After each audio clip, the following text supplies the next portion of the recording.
And we're live. Hi everyone, thanks for joining another STEM Women Hangout on Air. Today our guest is Mewburn, and she's the Director for Teaching at the Australian National University, Director of Research Training. And so let's dive right in. Your research focuses on student experiences which you use to inform university practices. Can you tell us the gender differences that affect how PhD students negotiate their relationships with their supervisors? Thanks, Buddhini. Yeah, there's no real conclusive evidence in the research, so you have to sort of piece together from various other scholars and authors to inform your own research. But there's some really intriguing clues in that literature. So, I mean, the first thing that most people note is that there's a relative absence of female role models.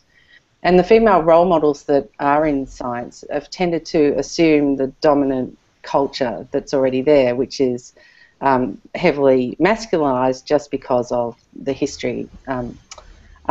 So that's interesting. So, but what has been noted by most researchers is that the discrimination that does exist tends to take quite hidden, subtle forms. There are some reports of women fending off sexual advances of supervisors, and I'm sure that happens. But what seems to happen more often is that you just find yourself in the kitchen. You know, you don't quite know how you got there, and you're with a couple of other women that happen to be, and somehow you're in the kitchen. And therefore, in those sort of informal socialisation moments, which are really important to building relationships that last through your career, you're there with the other women, and if you're all sort of marginalised, then you're not at the centres of the circle of power. And that's been noted all over the place, for instance, on archaeological digs, in coffee meetings, in labs. And I think that actually really merits some further research. I collect pictures of food in academia with my blog, Refreshments Will Be Provided, and one of the themes I'm looking at there, you know, is the role of women in providing these sort of food networks, these foodways. So, of course, researchers have noted that there's some problems with socialisation of minorities of all sorts. So we're talking, there's ableism in academic culture, there's people of colour, there's, you know, people with children, people who don't fit the age profile of a particular discipline. So that they often are cut out of things like the evening socialising because of commitments or caring commitments or those sort of things. And it's shown that women are good at actually getting support networks together, of using the people that they know in order to help them do what they need to do, but they're not as good at using that network for advancement.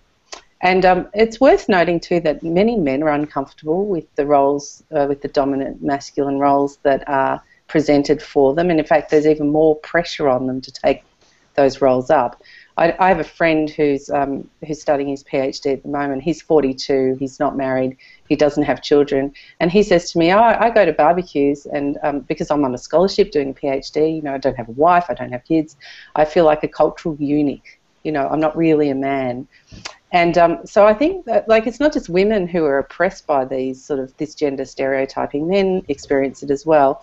And I haven't published any of this data yet, but in all the institutions where I've worked, I've studied the patterns of attrition between men and women. And what I found was that the dominant sex of any department will determine how likely it is that you'll drop out. So you're more likely to drop out if you're the minority sex. So if you're a male in nursing, you're more likely to drop out. If you're a female in science, you're more likely to drop out. However, science is a lot better than those other disciplines in the numbers that I've looked at. In fact, it's worse to be a male nursing PhD student than it is to be a female science student. So there's a lot that we need to look at with gender stereotyping across the whole of academia. It's a fascinating area. Absolutely. The role of leaders is an interesting one that you've just brought up. And I think even leading into the research that we're going to talk about that you published earlier this year, I think the patterns that are there you can explain through individual relationships, but they're structural as well, and that's something that we're still struggling to get other people in science to understand. That it matters who's in leadership. It matters how administration systems are set up. Absolutely. And I suppose with science, and likewise with other disciplines, philosophy is going through a real struggle at the moment. Women in philosophy are getting really annoyed because actually, if you look at it, it's really, women are really held out of dominant discourse there too.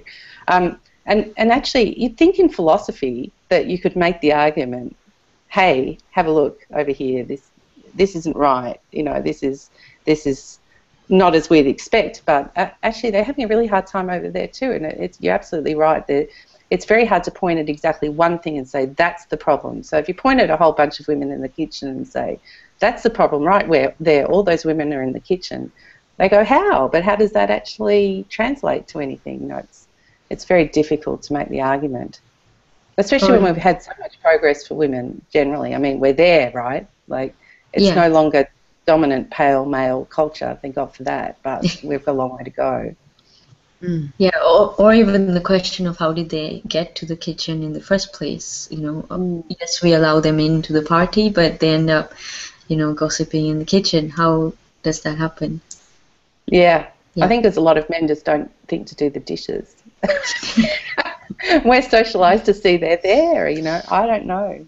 It's weird. Yeah. But it's as you point out, there's a large dimension of academia that is about socialisation. It matters whether you're able to go to events, and it matters that you're standing around talking and just striking up friendships. But as you note, it's the social events that women participate in don't have the same professional benefits that men's social relationships have, and that's something that we need to address.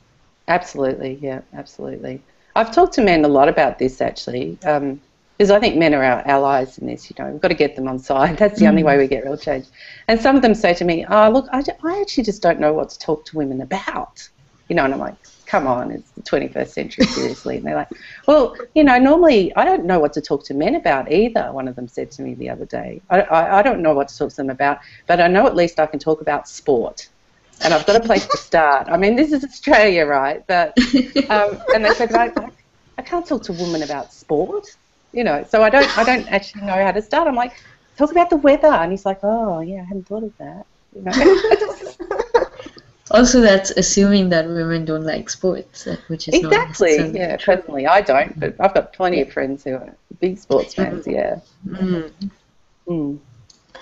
So, Inga, you've noted that there's differences in the way that women and male students understand and deal with the administrative systems within universities, and in particular your research has looked at things like submitting progress reports of how PhD students are going with their research. So what are these gender differences, and how do they impact on women's university experiences?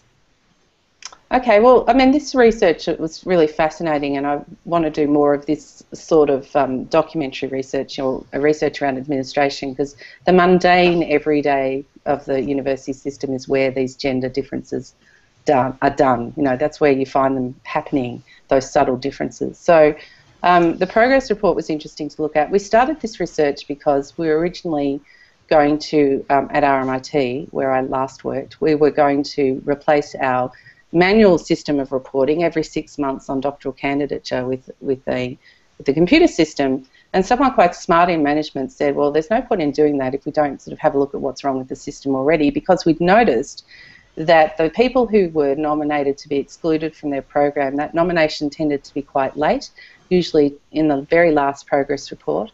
And when we looked back over the prior progress reports, they'd all be fine. They'd say there's nothing wrong. So it'd be fine, fine, fine, kick this person out. We're like, well, what's wrong with that? Why is that progress report not doing the work that it should do? And of course, it came down to quite simple things. People didn't want to commit things to writing.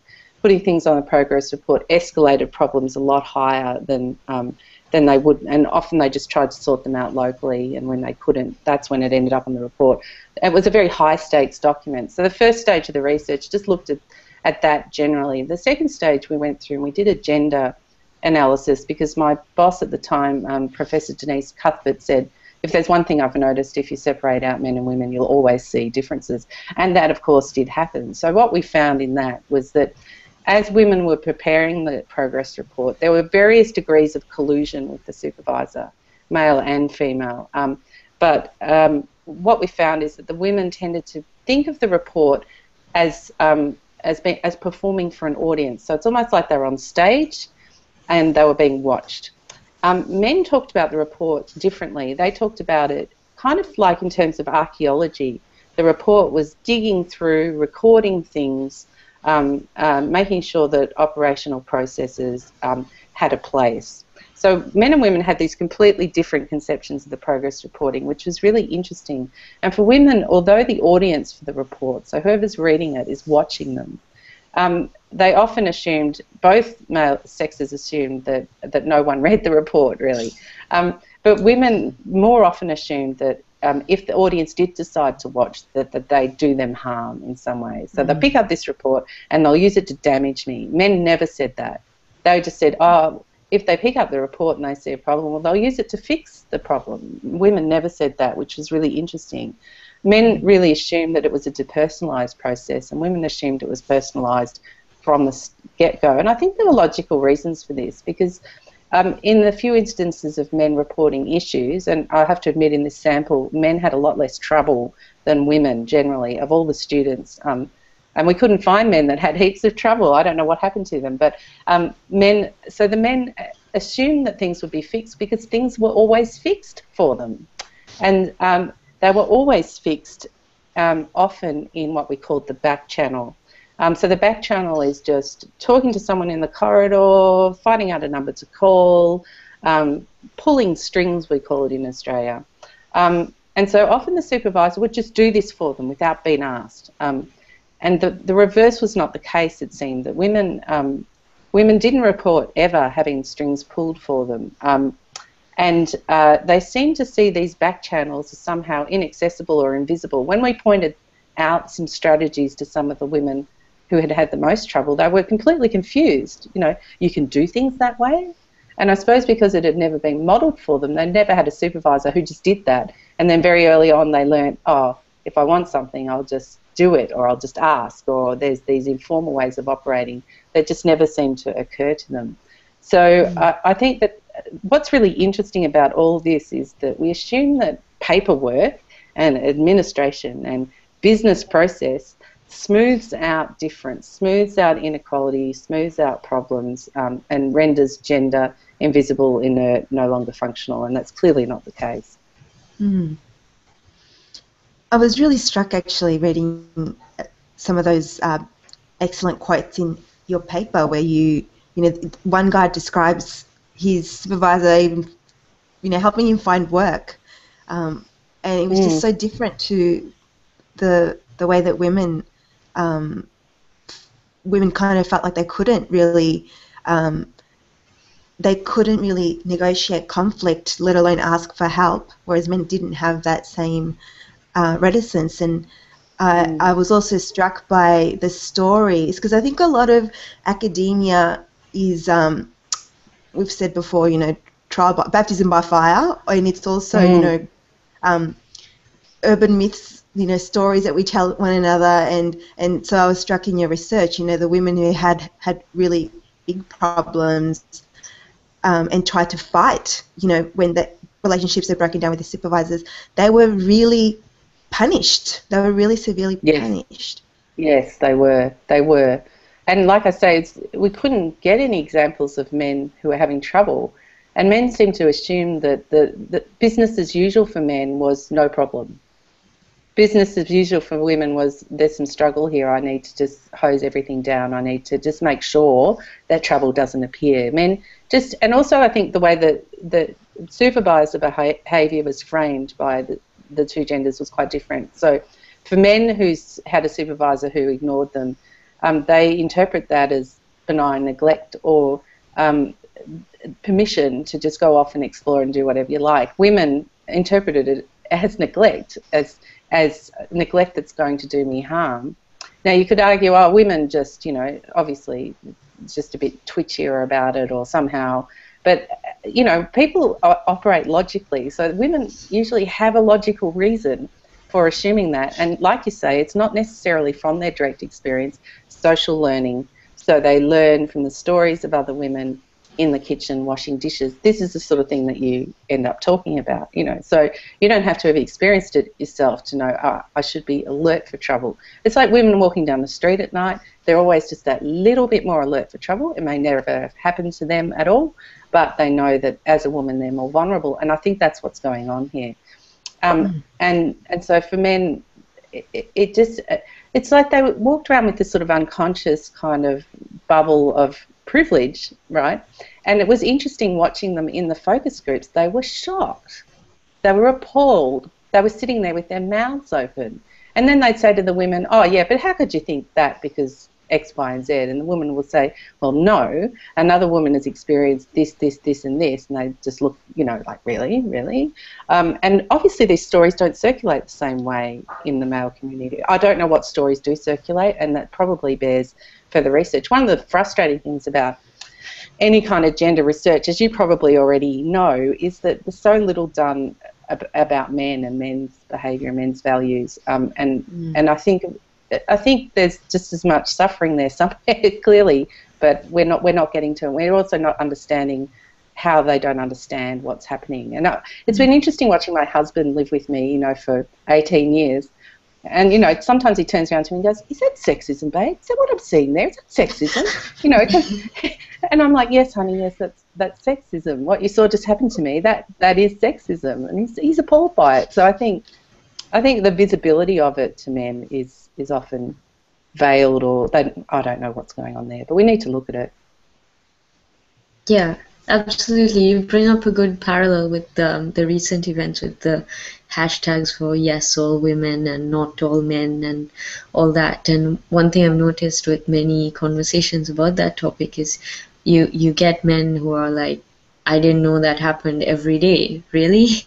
And most women are like, yeah, it does. Why? This is not news. Why are people so shocked about this? This is normal for us. So I think the same can be said about academia, navigating the, you know, the pulling strings side of things. It's, why didn't you just mention it to your supervisor when you went to the pub for drinks instead of, you know, filing a formal report with HR? Exactly, that's right. Yeah. It's almost like women are forced back into those formal channels to deal with problems, and then they're labelled as troublemakers because they've had to escalate things. They've never been shown another way. Yeah. So, what can women learn from your research about how to navigate these murky waters? How can they help progress their careers moving from? Well, the first thing I wrote under that question was don't do the dishes. And then I remembered what Valerie Valen said. Valerie Valen's got a great book called Why So Slow on the Advancement of Women. And what she says in that is women who break the stereotype gender roles are blamed and punished for that.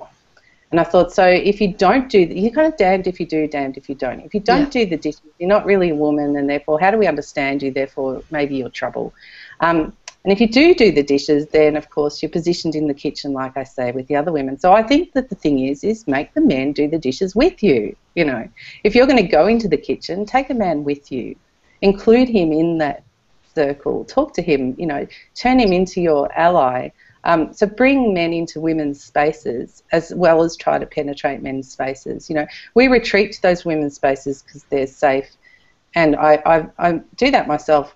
You know, they're comfortable places to be, and of course we need some of them that are, both genders I think perhaps do need some space where it's just people like us around. However, I think in those social settings that, you know, just grabbing a male colleague and saying, come on, let's do the dishes together, or let's go and, you know, so to consciously include them in female behaviour. You probably find they won't necessarily give you pushback. I think most men nice middle-class men generally, are the sort that end up in academia have had mothers who've made them do the dishes. So they're not going to break the glasses or not know what to do.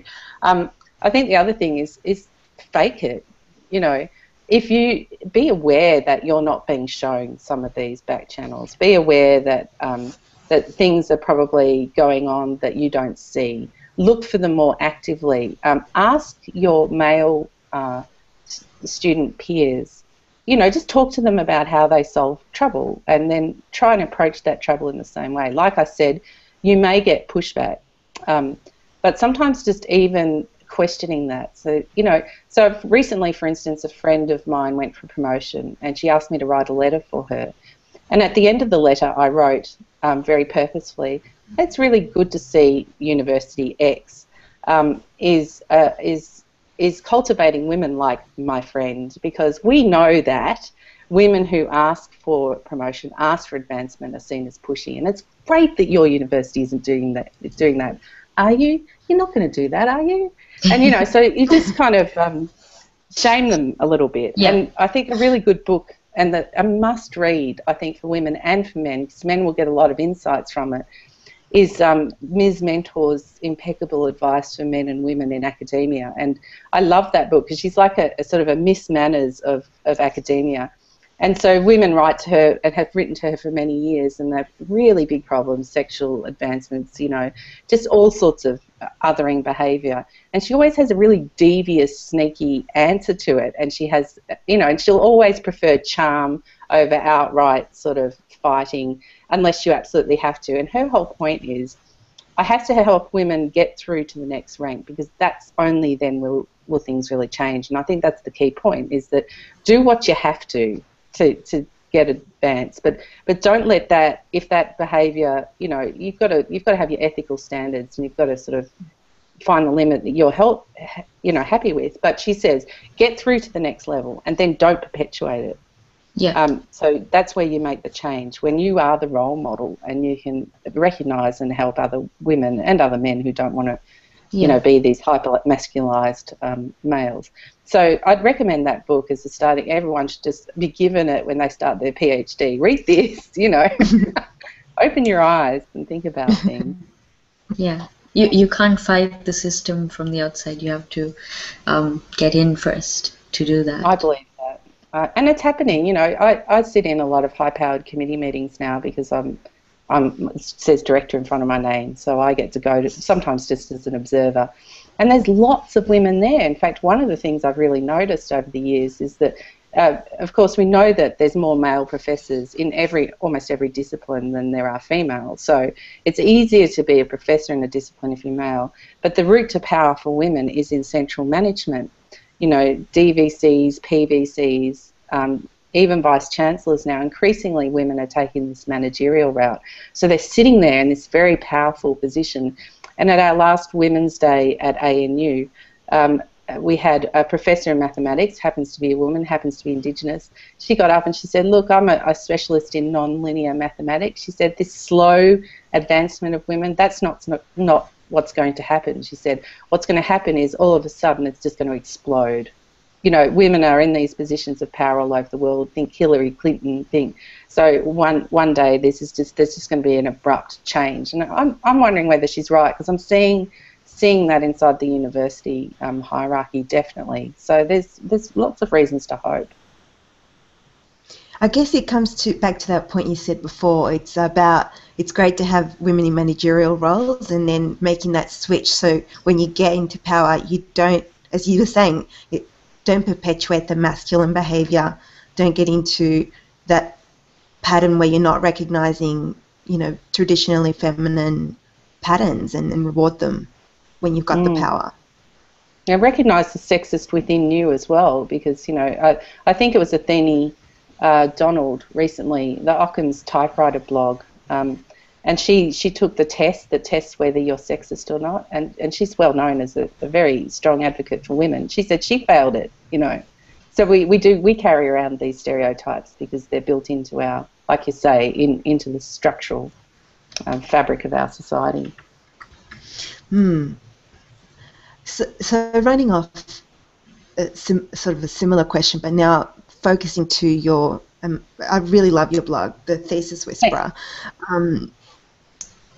There's such a diversity of experiences represented in the posts that you publish, but what are some of the recurring themes, and in particular around, again, you know, focusing on helping postgraduate students navigate gender issues? I'm doing a bit of research using the blog as some data for attrition and patterns of attrition. And I'm seeing that there's a common storyline in the attrition kind of story, and parts of these stories surface all through the blog all the time. So the story starts out, this young, fresh, naive PhD student who's somehow hoodwinked into doing a degree, and this is how the people who drop out or think of dropping out talk about it. And then they talk about this process where there's this increasing disaffection with academia, with the life of academia, with wanting to actually be an academic. And I think, and also I think PhD in particular is a focus of anxiety in talking about academia, because they represent the future, and we tend to be a bit anxious talking about the future anyway, at least at the moment. So this anxiety manifests in this talk and this discourse around the PhD and the PhD experience. So, it's figured as always really tough, it's really challenging on relationships, it's a kind of a breakdown and rebuilding of the self. And if you think about it, there's kind of a militaristic culture that underlies that idea that that you have to completely change and be rebuilt in the image of something else. And I see this now. I've done this research. I look through the comments and I see people in various states of resistance or ambivalence, and ambivalence seems to be a really powerful and I think quite productive stance to take to this kind of discourse of negativity that's around the PhD in particular. And ambivalence can be a kind of really powerful thing, because it sort of pushes other people out and says, hey, I'm going to make my own decisions about what my future is and what I choose to do. So I see a lot of ambivalence in the comments about all sorts of things: ambivalence about supervisors, ambivalence about academia, ambivalence about research itself. And you could see this in a quite negative way, but I don't. I think it's just a coping strategy that people have with this negative discourse. And so I'm really interested in exploring that next and sort of seeing where that leads, I think. And the blog is, well, it's a labour of love, so I love it when people say they like it, because it, it kind of doesn't count for anything in academic publishing stakes. But as a source of an ongoing conversation, it's an amazingly rich set of data there, and I'm very proud of the fact that the Australian National Library has been indexing it in their Trove systems, which means that I don't have to worry about archiving it properly. But it means that that's preserved for anyone who does want to go and look and does want to research the state of the conversation around the PhD at this point in time. I think it's fascinating. And I'm grateful that people have taken it up to that extent, that it's like that. Yeah, I wish I could have known about it when I was doing my PhD. It would have been a lot of people say that.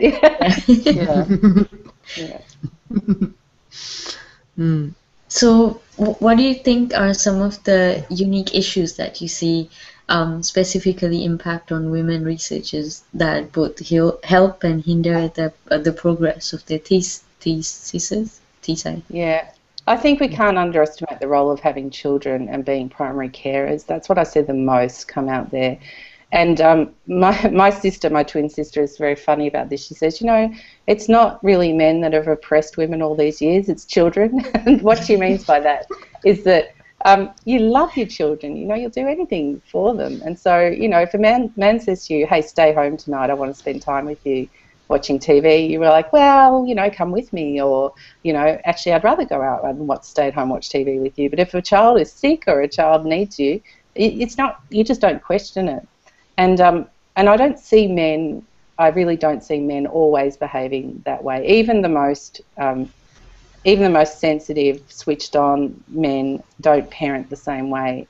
And women do that themselves, and they want to do it. And so that's and I see that come up in more of the comments than anything else, is experiences affected by being carers, either of children or of elderly parents, and this is generalised throughout the community, that I think women do more caring work, more emotional work in the family, and I think that impacts their abilities to participate on all sorts of levels. So if there was one thing I would highlight above anything else, I would say men out there, step two, do more. Of course, with having children, it's not just a career interruption, it's often several if you're going to have more than one child. And that, I think, obviously has a huge impact on women being able to progress in academia. Yeah, I think that's true, and I think no amount of, how was your career interrupted on grant applications. I mean, you can put, we have the form on the grant, and again, it's a case of paperwork appearing to render neutral. Oh, we've put it on the paperwork, therefore we've made an effort, therefore job done. We've recognised it. And actually, if you put that there and your research isn't as developed as someone else for whatever reason, then of course you're not going to get the grant, regardless of this. It's also always figured as an excuse. That's what I think is really annoying about that career interruption thing. It's not figured in any way that, hey, it might have been helpful to stay at home with a 3-year-old, because I tell you what, I can deal with any boss after that.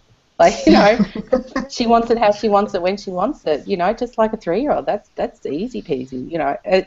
It's always figured as a deficit, not in some way as a benefit. Anyway, I don't know. What changes that, I don't know. So, I mean, as we've mentioned, you're in a high-level position now. What's been your career path, and what tips can you provide other women who want to navigate a similar successful career path in academia? Yeah, well, I always say my career happened by accident, and then I remember the research that says that women always say that, but I actually did. I wanted to be an architecture academic, and architecture wouldn't have me. They didn't want me, despite my teaching qualifications and all the rest of it. I just didn't. Again, now in retrospect, I see I just didn't fit the picture that they had of what a female academic in architecture is, in lots of ways. So I was looking around actually to get out of academia into managerial positions, and I was prepared to let go of being an academic and take a professional appointment, and this job came up that was 6 weeks part-time, 2 days a week, and I didn't have my master's degree even at that point, but they hired me because I could use Blackboard, that online software. And somehow the assumption was, no one else can use that. For me, it's just easy. And then they just kept me around because I was useful. And so at that point, I realised I needed a PhD in order to keep helping PhD students. It wasn't really right if I didn't have the qualification myself. So then I took up the degree at the University of Melbourne, and that was really interesting because I was doing the job of helping PhD students at the same time as being one myself. So I was sort of like a helicopter watching myself struggle through the jungle down there, and at the same time thinking, oh, that's interesting, at the moment I'm experiencing this from the literature, and I just did what the literature told me, and I was surprised how well that advice worked and how few PhD students were reading it, because it's often written for other people like me. So part of the mission of the blog was to popularise that academic research and make it palatable in bite-sized pieces and in a useful sort of way. And so I started the blog, and the blog's done more for my career than anything else. So the blog got me noticed by ANU, it's quite a prestigious university here in Australia, and they rang me up and said, hey, so we've got this position that's going vacant, we want to change what this person does. And they wrote a position description that related to the things I was doing, because that's the sort of person that they wanted, someone who could work across multiple social media channels that could do research at the same time that could teach. So I feel I ticked in quite a few boxes that they didn't know that they had, I suppose. Well, they knew that what they wanted kind of, but I was doing things in a different way. And then I had to go through quite a rigorous process of interviewing and all the rest of it to get the job. So I made the claim it really kind of was by accident, but I suppose the pivotal choice that I made was to realise when it wasn't working for me anymore. I wasn't going to be an architecture academic. I needed to accept that and stop banging my head against a brick wall of people that were just never going to accept me in that way. No matter what I did, I feel that. I still think that that's a genuine, I think it's a reasonable reaction to the experiences that I had there. Yeah, that's very interesting. How you found social media and your web presence helpful to get you to where you wanted to be ultimately. Yeah, absolutely. I could write papers till I was 60 years old. It wouldn't have made any difference. The blog made the difference.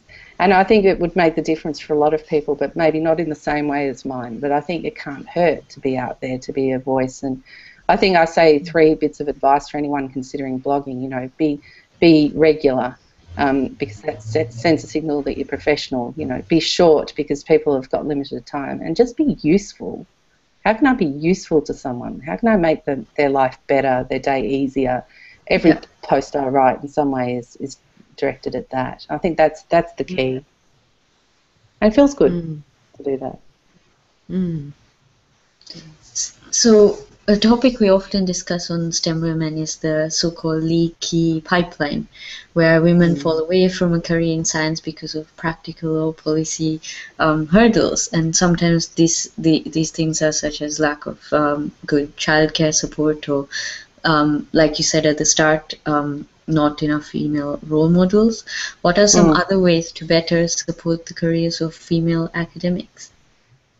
I think the problem, and I've been thinking about this for a while, one of the key problems is that it's actually terrible for everybody, but it's particularly terrible for women. So if you actually make it better for everyone, women will be lifted up. I don't generally buy into the rising boats theory, but I think in this case it's true. Science careers are not funded properly.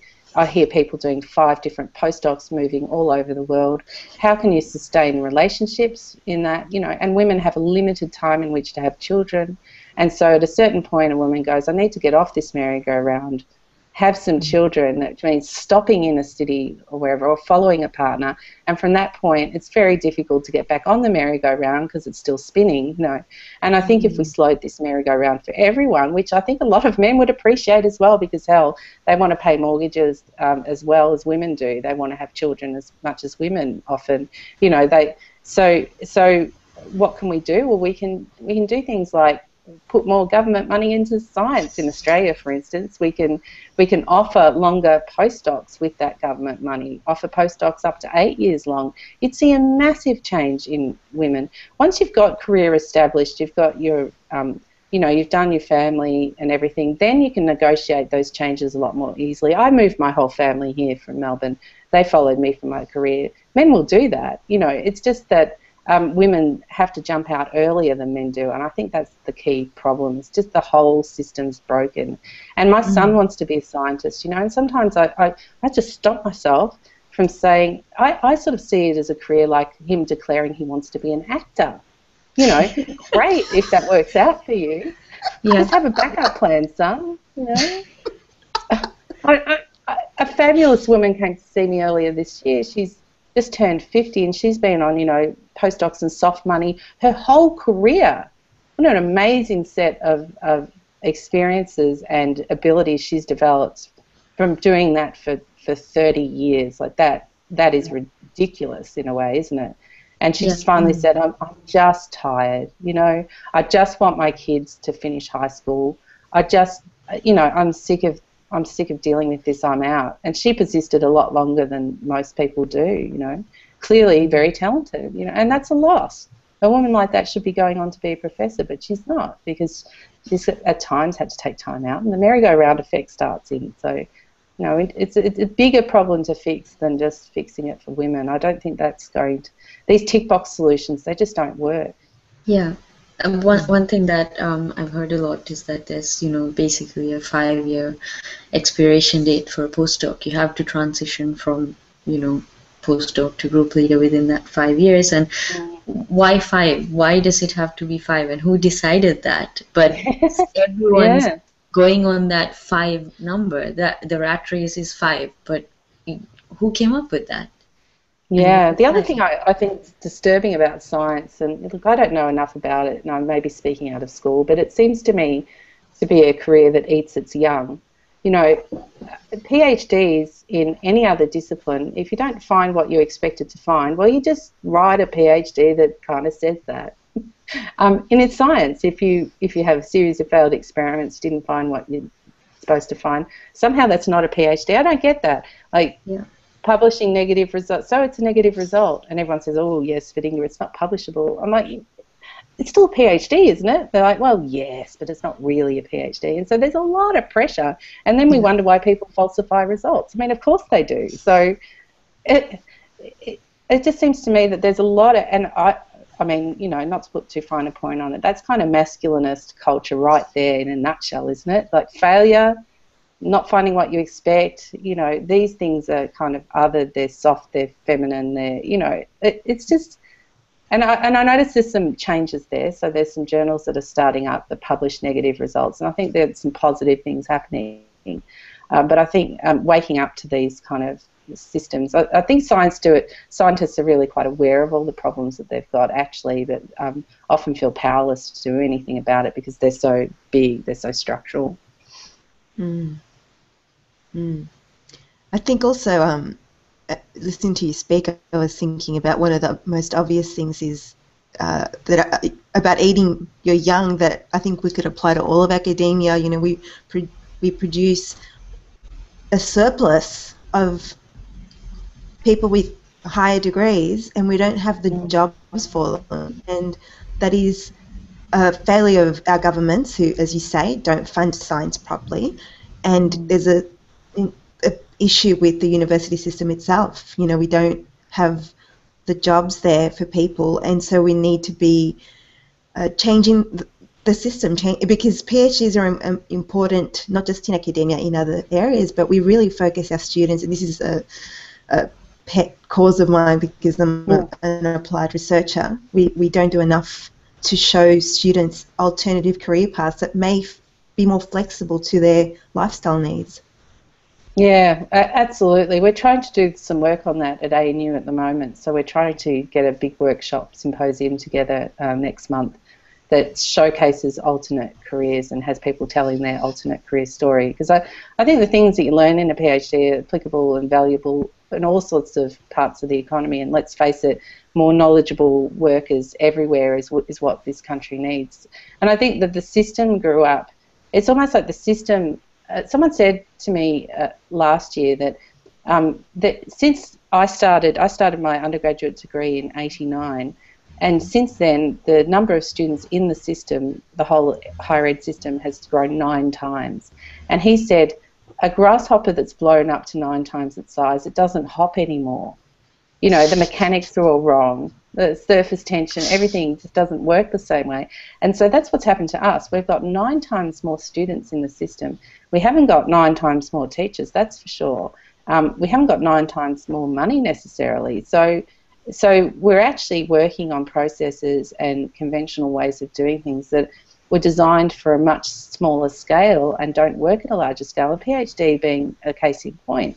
So a PhD was much more like an apprenticeship where you had you know, the expectation that you'd step into the feet of the master. It's no longer like that. And especially in social sciences, the problem is particularly acute. And so that's not necessarily a problem if the rest of the workforce recognises the value of the PhD, but it doesn't necessarily do that. I think in the UK it's a lot better.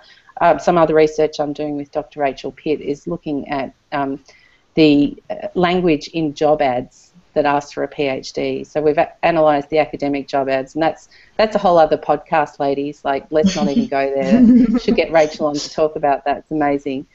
But we're starting now to look at the corporate job ads, and so we're noticing that the UK, for instance, it has a lot more opportunities where the PhD is being recognised in outside of academia as value. Because you think about what a PhD student learns to do. They learn to read a whole hell of a lot and digest information very quickly. You know, they learn to critically evaluate things. They learn to project manage. They learn to manage their emotions over a long, very uncertain project. A lot of stakeholder engagement. So there's all sorts of things, but we don't necessarily teach PhD students how to spin it, and we also don't do the work with employers to show them the value. And so people who go to the outside then, it's figured as failure. As much as I was figured as failure as a architecture academic amongst my peers, it was, Inga's leaving, she's giving up. What's with that? How could she do that? And, you know, but sometimes failure is the best thing that ever happened to you, and I'd absolutely say that's the case with me.